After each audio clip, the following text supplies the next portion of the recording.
Hi, എല്ലാവർക്കും YouTube ചാനലിലേക്ക് സ്വാഗതം. ഞാനിന്ന് ഡിസ്കസ് ചെയ്യാൻ പോകുന്ന കാര്യം വേറൊന്നുമല്ല.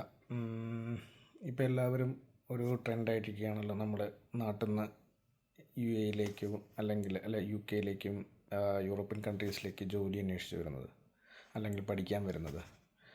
ഈ പറയുന്ന ഒത്തിരി ഏജൻസീസുകൾ നമ്മുടെ നാട്ടിലുണ്ട്. ഈ ഏജൻസീസുകളെല്ലാം നമ്മളെ പറ്റിച്ചുകൊണ്ടിരിക്കുകയാണ്. കാരണം എന്ന് പറഞ്ഞാൽ അവർ വിസ എടുത്ത് നമ്മളെ ഇങ്ങോട്ട് കയറ്റി വിടുമ്പോൾ ഭയങ്കര ജോലിയാണ്, ഇഷ്ടം പോലെ ജോലിയുണ്ട്. പാർട്ട് ടൈം ജോബ് എന്ന് പറഞ്ഞാൽ ഇങ്ങനെ കണ്ടിന്യൂസ് നമുക്ക് പണിയെടുക്കാം, നമുക്ക് കിട്ടുന്ന പൈസ ലോൺ അടച്ച് തീർക്കാം, വന്ന ഒരു മാസം കഴിയുമ്പോൾ തന്നെ അടച്ച് തീർക്കാം എന്നൊക്കെയാണ് അവർ പറയുന്ന കുറേ കാര്യങ്ങൾ.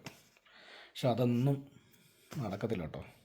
പക്ഷേ എൻ്റെ അനുഭവത്തിലാണ് പറഞ്ഞത്, ചിലർക്ക് സംഭവിക്കുന്നുണ്ടായിരിക്കാം. അപ്പോൾ വരുന്നവർ എന്തായാലും ഒന്ന് വ്യക്തമായിട്ട് അന്വേഷിക്കുക. അല്ലെങ്കിൽ നമ്മൾ ആ നാട്ടിലുള്ള ഇവർ നമ്പരൊക്കെ തരാമെന്ന് പറയും.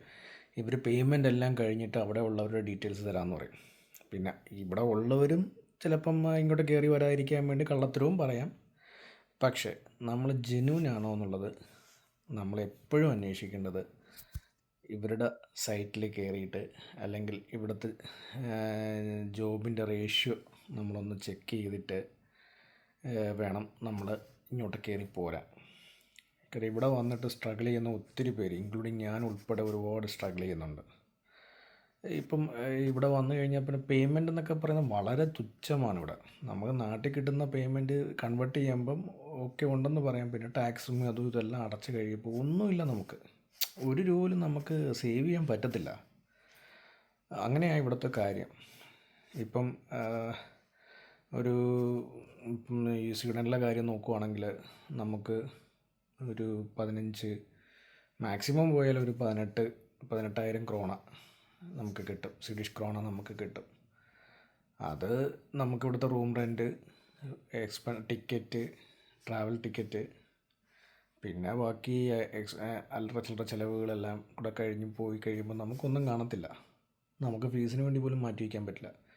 പിന്നെ ഇവിടെ വന്ന എല്ലാവരും റെസ്റ്റോറൻറ്റ് ജോലി, ആ ജോലി ഈ ജോലി എന്നൊക്കെ പറഞ്ഞ് നമ്മൾ അന്വേഷിച്ച് നടക്കും. ഈ റെസ്റ്റോറൻറ്റ് ജോലി പോയാൽ തന്നെയും നമുക്ക് ആകെ കിട്ടുന്നത് ഒരു മണിക്കൂറിന് 140 ഇവർ പറയുന്ന റേഷ്യോ. പക്ഷെ അതൊന്നും കിട്ടത്തില്ല. 50 ക്രോണയൊക്കെയാണ് ആൾക്കാർ കൊടുക്കുന്നത്. പ്രത്യേകിച്ച് ഇന്ത്യൻസിൻ്റെ റെസ്റ്റോറൻറ്റ് നിങ്ങൾ പോയി പണിയെടുക്കുകയും ചെയ്ത് ഇന്ത്യൻസിനോട് പണിയെടുത്താൽ തന്നെ നമുക്ക് ശമ്പളം കിട്ടത്തില്ല. പിന്നെ അത്യാവശ്യം മനസ്സലിവുള്ള ആൾക്കാരാണ് സ്വീഡിഷും അല്ലെങ്കിൽ യൂറോപ്യൻ കൺട്രീസിലും വന്ന് സ്റ്റാർട്ട് ചെയ്ത ബിസിനസ് നടത്തുന്ന ആൾക്കാർ. Indians is 100% വേസ്റ്റാണ്. അവരുടെ അടുത്ത് പോയി നിങ്ങൾ പണിയെടുക്കുകയേ ചെയ്യരുത്. അപ്പോൾ അതൊക്കെ ആലോചിച്ചിട്ട് വേണം നിങ്ങൾ ഇങ്ങോട്ട് കയറിപ്പോരാൻ. Okay, thank you.